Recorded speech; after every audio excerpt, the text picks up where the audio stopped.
the last few years, encapsulated in the whirlwind events of 2024, have left the global energy order in transition. These include major geopolitical shifts. It is in this context that I believe that the India Energy Week provides a unique platform for all of us in the industry to reflect and introspect, to catch up with each other, not just formally as business-to-business transactions are undertaken, but also informally for policymakers and stakeholders to understand what other nations are thinking of and what we can do together. We have here a representation that captures both the urgency of the moment and the excitement of the unfolding India story. The India Energy Week has emerged to become, if I may be allowed to say, the second largest energy event in only its third year. More than 70,000 energy professionals from over 50 countries will be participating in this event. I am pleased that the event will see participation from more than 20 energy and other ministers, including their deputies, from important stakeholders such as Qatar, UK, Russia, Brazil, Tanzania and Venezuela, to name only a few. Equally, the private sector and the global advisory and regulatory architecture are well represented. I welcome members and executives of international organizations such as OPEC, and I see my brother, the Secretary General here, IEF and IEA, as well as nearly 100 CEOs from Fortune 500 energy companies such as Honeywell, Petrobras, Technip Energies, ADNOC, Baker Hughes, Vitol, and many more. The fact that this is the first time this year that senior representatives from across the global energy sector will exchange notes is crucial. That is the true value of this week. It enables us to listen and learn from one another, to think together of the mega trends that will shape the future. It is our hope that the India Energy Week provides the much needed network effects which can foster constructive dialogue. But this platform, ladies and gentlemen, is not just a strategic conference. Beyond industry and technology, IEW is also about youth and innovation. More than 500 entrepreneurs are participating in startup challenges like Avinya and Vasudha, thus nurturing the next generation of energy disruptors. It is also an exhibition forum where cutting-edge innovations will be showcased by more than 700 exhibiting companies, more than 100 of which are exciting startups. I am overwhelmed to see the scale, depth and size of innovation, particularly in deep tech in the energy sector, such as artificial intelligence, machine learning, quantum computing, big data, drones and robotics. In many ways, harnessing the burgeoning innovation ecosystem, most notably in India, was a primary factor behind the inception of the first edition of the India Energy Week in 2023. Major oil and gas companies such as BP, Shell, Exxon, Chevron, McDermott have their global capability centers in India, where lakhs of Indian, a lakh being 100,000, Indian engineers are doing cutting-edge design, engineering, data processing and decision analytics for drilling operations, refinery operations and seismic data processing globally. The aim was and remains to establish India as the epicenter for new age technologies in this sector.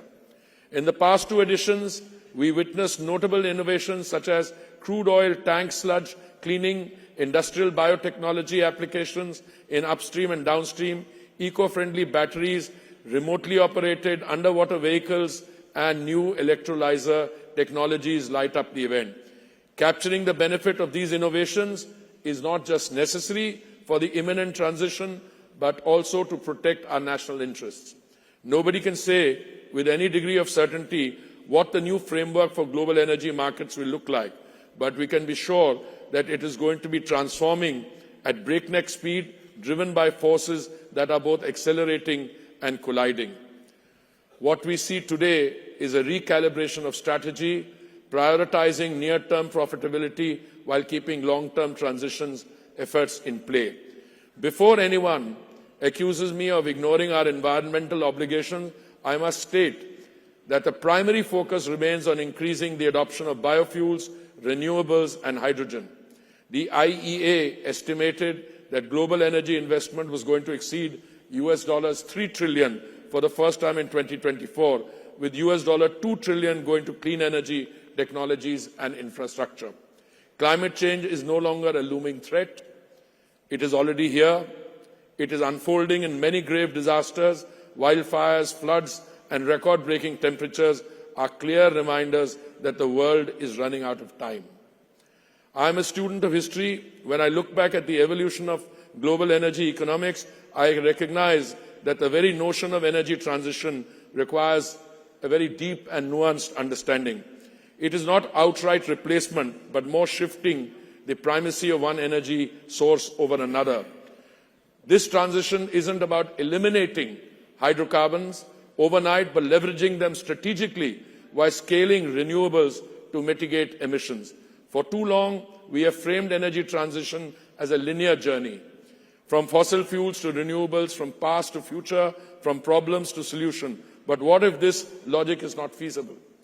Even when renewables become the dominant energy sources, oil and gas will continue to play an important, if not pivotal role, not just in power generation, but in stabilizing grids, industrial hydrogen and energy storage innovation. One thing has become absolutely clear to all stakeholders. Energy justice must remain at the core of the imminent transformation.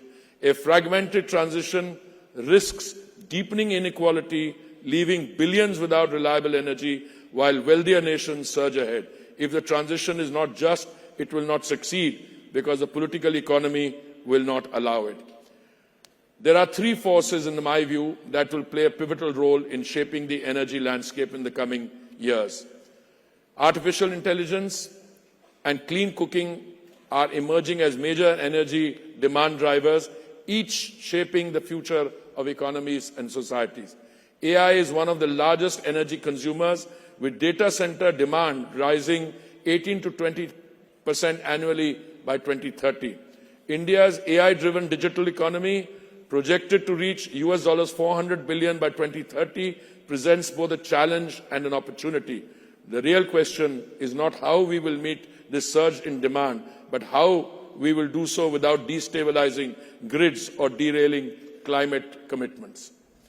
Renewables alone won't be enough. AI-driven demand requires round-the-clock reliability, meaning natural gas, coal with carbon abatement, and next-generation nuclear will remain essential. But the potential benefits are immense. AI itself will enhance fossil fuel efficiency, reshaping the energy equation where intelligence, not just resources, dictates energy security. The next great leap will come from dismantling the idea of centralized energy in the form of AI-driven grids that predict demand before it happens.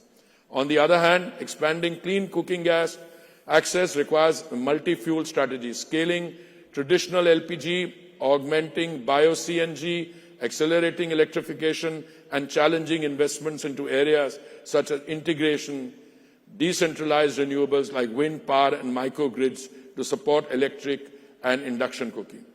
The challenge is not technology, but scaling access equitably. India has achieved 100% clean cooking access through the Pradhan Mantri Ujjwala Yojana, city gas expansion, and solar cooking pilots, proving that policy-driven solutions can transform lives. The answer to energy transition lies in strategic investments across hydrocarbons and renewables. The future lies in smart capital reallocation, for instance, deploying wind and solar where intermittency is manageable, biofuels where liquid fuel demand persists, and gas where firm power is essential. That is how we assure both affordability and decarbonization.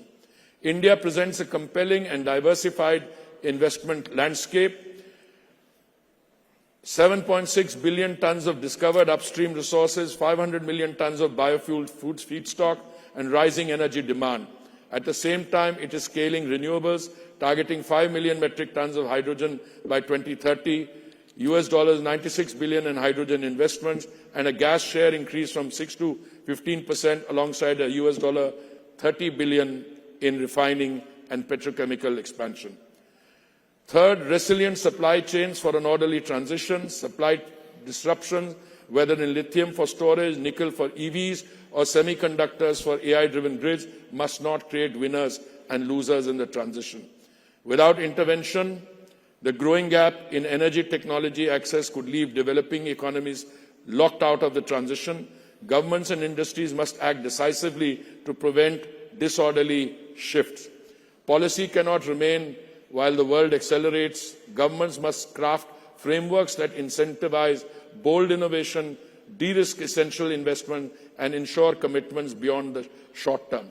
Success will be measured, I submit, not by how fast the wealthiest decarbonize, but how inclusively the world transforms.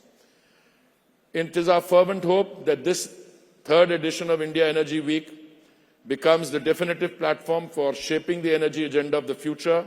This is where transformative partnerships will hopefully take place and take shape, where game-changing technologies are unveiled and the future of energy is written. I urge the 6,000 delegates present here to engage meaningfully in the strategic conference sessions planned for the next 4 days and help chart a roadmap to stabilize energy markets and strengthen international cooperation. Thank you very much. For exclusive and insightful videos, subscribe to our new channel, ABP Live Premium.